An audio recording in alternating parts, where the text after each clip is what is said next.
Salut tout le monde, c'est Archibald et dans cette vidéo je vais te montrer comment je fabrique ces petits morceaux de terrain de miniature que je fabrique en bois. Ces morceaux de terrain ils peuvent servir pour faire des terrains de Donjons Dragons, de Wargame ou alors de maquettes ou ce genre de choses.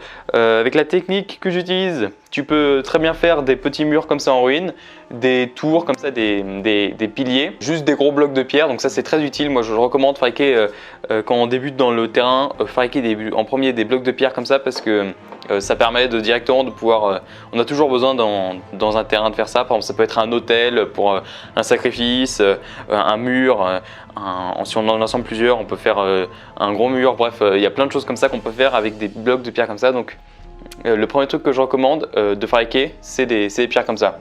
Sinon avec la même technique tu peux utiliser des morceaux d'écorce d'arbres et puis faire des sortes de terrains organiques de ce genre, ou alors même tu peux faire des dalles de donjon.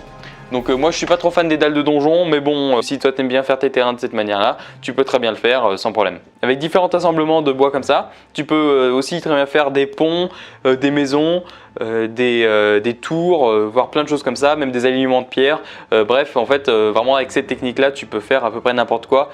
Juste, la limite, c'est ton imagination. Donc la première chose qu'on va avoir besoin, c'est de bois. Donc dans mon cas, j'utilise du bois pas cher, donc du pin, du bois de coffrage ou des trucs comme ça. Donc là, c'est des plaques. Si tu veux faire des escaliers, des trucs comme ça, tu auras besoin de bois plus gros. Mais si tu veux faire juste des dalles de donjon, des murs, des blocs de pierre assez basiques ou des trucs comme ça, normalement, avec ce genre de bois, c'est suffisant. Sinon, tu peux aussi prendre des bouts de bois comme ça et puis les tailler. Donc là, je l'ai tout simplement taillé assez grossièrement. Avec ça, tu pourrais faire une pierre de rituel ou alors des choses comme ça. Ou alors avec des formes un peu plus comme ça. Donc ça, j'ai pris une planche de contreplaqué que j'ai découpée. Tu pourrais mettre un socle et puis faire un portail magique ou quelque chose de genre. Donc aussi tu auras besoin d'un outil pour travailler ce bois parce que on va faire des formes quand même assez complexes. Donc moi ce que je recommande c'est d'utiliser une scie de maquettiste, donc une scie comme une scie à métaux mais avec une lame très fine, un ciseau à bois, donc avec ça normalement tu pourras faire tout ça, mais en plus quand même si c'est quand même mieux, c'est plus simple, ça va plus rapidement et tu pourras faire des détails plus approfondis, c'est d'utiliser un Dremel parce que quand même ça simplifie pas mal les choses, mais bon tu peux le faire tout simplement avec une scie maquettiste et un ciseau à bois. Ensuite pour peindre ça, tu auras besoin de peinture acrylique, mais avant ça tu auras besoin de faire une sous-couche. Donc pour la sous-couche il y a différentes techniques dans lesquelles je vais te montrer dans le reste de la vidéo, mais pour la peinture de base on va juste utiliser un pinceau normal et puis différentes couleurs d'acrylique. Donc avant de commencer directement à faire la statue en elle-même, on va prendre un design, dessiner quelque chose. Donc si tu veux faire un mur ou quelque chose comme ça, tu vas venir tracer les traits et là où tu as coupé, et tu vas faire les grandes coupes à la scie à bois ou alors à la scie de maquettiste comme tu veux. Une fois que tu as la forme grossière, tu vas donner les formes un peu moins grossières, faire les rainures, les choses comme ça. Si tu veux casser les angles, c'est le moment. Ensuite, tu as la forme générale, et à ce moment-là, ce que tu vas faire, c'est que tu vas passer un bon coup de papier de verre sur à peu près tous les endroits, parce que sinon, même si tu donnes une bonne couche de peinture, on risque de continuer de voir les rainures du bois, et ça c'est pas terrible lorsqu'on continue de voir les rainures du bois. C'est censé être une texture pierre, mais bon, sur la table on voit quand même si c'est peint, que ça ressemble à du bois. Donc il vaut mieux vous donner un bon coup de papier de verre et descendre jusqu'à, moi je descends jusqu'à 400 de grains, mais bon si tu veux aller un peu plus grossier, il n'y a pas de problème. Tout ce qu'il faut c'est quand même venir enlever la texture et que ce soit le plus lisse possible. Une fois que tu as fini de donner la bonne forme à la pièce de bois, ce que tu viens faire c'est que tu vas venir faire la sous-couche de la peinture pour que le reste de la peinture puisse tenir correctement.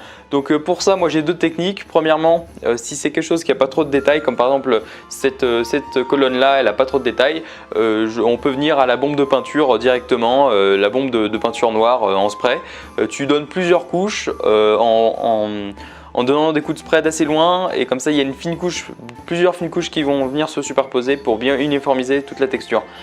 Sinon, s'il y a une autre technique que j'aime bien qui est très solide et qui par contre dure un peu plus longtemps, c'est de mélanger de l'acrylique noir et de la colle blanche. Donc ça fait une sorte de grosse pâte. Il faut utiliser un pinceau pas cher ou alors un pinceau jetable, ce genre de choses, pour venir en répandre de partout. Donc ça aussi ça vient remplir un peu les trous et la texture. Donc si c'est une pièce qui a pas mal de détails, comme par exemple ce genre de truc là, il vaut mieux éviter. Et en fait, une fois sec, ça fera une couche protectrice sur tout le truc et qui sera solide, tiendra bien et tout ça. Mais normalement, dans la majorité des cas, juste avec une bombe en spray, ça devrait suffire. Donc maintenant, on a un ensemble uniformément noir. Ça, c'est pas terrible. Par contre, ce qu'on vient faire, c'est qu'on vient prendre de l'acrylique, du noir, du blanc, du vert, du marron. On fait plein de petits mélanges différents avec différentes quantités de chacun. Comme ça, eh bien, on peut avoir différents rendus. C'est-à-dire que si par exemple on veut juste faire une pièce de bois, enfin une pièce de fausses pierres comme ça, on n'a pas besoin de faire différents mélanges parce que c'est censé être une pierre unie. Donc on n'en fait qu'un seul et puis ça suffira. Par contre, si on veut faire un mur, comme ça avec différentes briques, une colonne, voire même des dalles de donjon comme ça, il vaut mieux venir faire différents mélanges pour peindre les pierres différentes parce que on voit un mur en pierre, les pierres elles sont jamais toutes les mêmes, il y a toujours des couleurs assez différentes, assez variées et donc voilà, pour le réalisme il vaut mieux peindre différents blocs d'une couleur légèrement différente.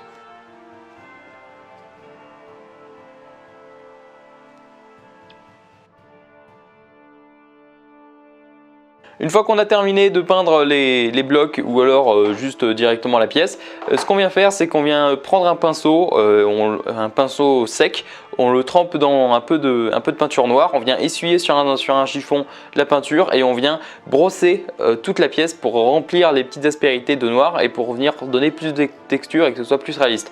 Ça, on appelle ça le dry brushing, donc peindre et brosser à sec.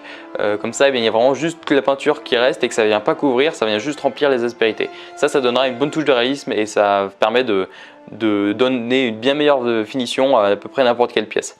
Donc voilà, à partir d'une planche de bois ou alors juste d'une pièce de bois, tu as réussi à transformer ça en un beau morceau de terrain. Avec ces techniques, normalement, tu pourrais faire à peu près n'importe quoi. Dis-moi dans les commentaires, toi, comment est-ce que tu fais tes éléments de terrain? Moi, j'aime bien le bois parce que c'est durable et que c'est solide. Sinon, il y a beaucoup de personnes qui utilisent de la mousse. Toi, dis-moi ton opinion. Quelle est ta technique personnelle pour faire tes terrains? Dis-moi-le dans les commentaires. Partage la vidéo, mets un j'aime, abonne-toi à la chaîne et puis je te dis à une prochaine fois dans une prochaine vidéo. Allez, salut!